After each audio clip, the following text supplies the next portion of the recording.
มาเด้อพี่น้องผู้ใดจิแซบๆนำกันมื้อนี้นั่งอยู่ดีๆนั่งไปนั่งมาเก็บบ้านเก็บซองแล้วก็มาคิดว่าอยากกินกุ้งแต่ว่าก็บ่อยากต้มแล้วก็บ่อยากทอดแล้วก็บ่อยากปิ้งหันจิปิ้งก็คือว่าแหละพี่น้องมันบ่มีบ่อนปิ้งมันบ่มีสถานที่มันบ่มีธงมีท่านถึงแม้นว่าจะมีท่านมันก็คือจิปิ้งบ่ได้ดอกเพราะว่ามันเป็นเรือนปิดว่าเช่นซั่นเนาะพี่น้องแล้วก็ถ้าหากว่าเฮ็ดควันไฟไปข้างข้างบ้านเขาก็สิแจ้งกัน แจ้งตำรวจมาได้ว่าไฟไหม้บ้านเพราะฉะนั้นแล้วก็เลยแบบว่าจะกินแบบคล้ายๆกับอีหยังก็มันเป็นประมาณว่าอยากกินแบบได้ฟิลแบบว่านั่งกินอยู่แบบว่าอีหยังก็หมูกระทะนะพี่น้องเฮ็ดแฮมๆปิ้งแฮมๆกินนะแต่ว่ามันก็บ่มีสถานที่มันก็บ่เอื้ออำนวยว่าเช่นซะมื้อนี้ค่อยก็เลยแบบว่าเอากุ้งออกมาจากตู้แช่แข็งแล้วเอามาลวนกับหม้อ ลวนแบบนี้แล้วก็ใส่ซีอิ๊วขาวบ่ได้ใส่หยังหลายได้เกลือแป้งนอกแป้งนัวก็บ่ได้ใส่ว่าเช่นซะ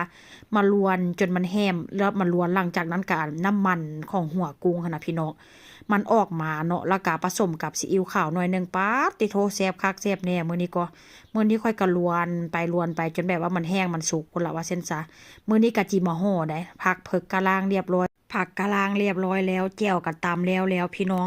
อันนี้มื้อนี้ก็คือว่าจะกินแบบแซ่บๆกินผู้เดียวเส้นเก่าเส้นเคยหลังจากนั้นก็จิมาลวกหมี่ค่อยนี่ก็จะเอาน้ำแบบว่าน้ำที่ว่าค่อยลวนกุ้งหั่นน่ะพี่น้องหม้อค่อยลวนกุ้งค่อยก็จะเอานวดมันออกหลังจากนั้นค่อยก็จะมาลวกหมี่แล้วมาเบิ่งกันเด้อพี่น้องหน้าตาแจ่วจะเป็นแบบใดมากินข้าวสวยข้าวเที่ยงนำกันเด้อพี่น้องกุ้งนี่ค่อยลวนเอาเด้อลวนใส่หม้อกระทะอยากกินแบบใหม่ๆบ่ใส่น้ำมันบ่ใส่น้ำ แล้วก็น้ำมันออกจากหัวมันนี่นะพี่น้องก็อยากกินแบบแฮมๆอยากปิ้งแต่ว่าบ่มีธงมีถ่านบ่มีสถานที่ปิ้งก็เลยแบบลวนเส้นหม้อกระทะเอาอันนี้ลวกเส้นหมี่นี่ค่อนข้างจะออกสีเหลืองๆเพราะว่าอย่างเอาน้ำใส่หม้อที่แบบว่าลวนกุ้งเนี่ยนะหม้อกุ้งที่ว่าค่อยลวนกุ้งแล้วเรียบร้อยค่อยก็เทน้ำจากลงไปเลย เพื่อความแซ่บความนัวนี่อันนี้ก็เป็นแจ่วเด้อพี่น้องแจ่วนี่มักไผ่มักมันเด้อแจ่วนี่ก็ใส่หัวกระเทียมหัวหอมบ่เป็นหัวหอมไหนกระเทียมต้นผักชีเกลือแป้งนัวน้ำปลาบักนาวถั่วลิสงบักเผ็ดแดงอันนี้เป็นผักนี่อันนี้เอาออกมันบ่งาม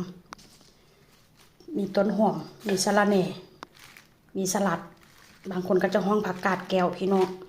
มาเด้อมากินนำกันเด้อกินผู้เดียวมื้อนี้นะสายเดียวแซ่บตามเคยมาเด้อผู้ใดที่กินนำกันเด้อพี่น้องเด้อมา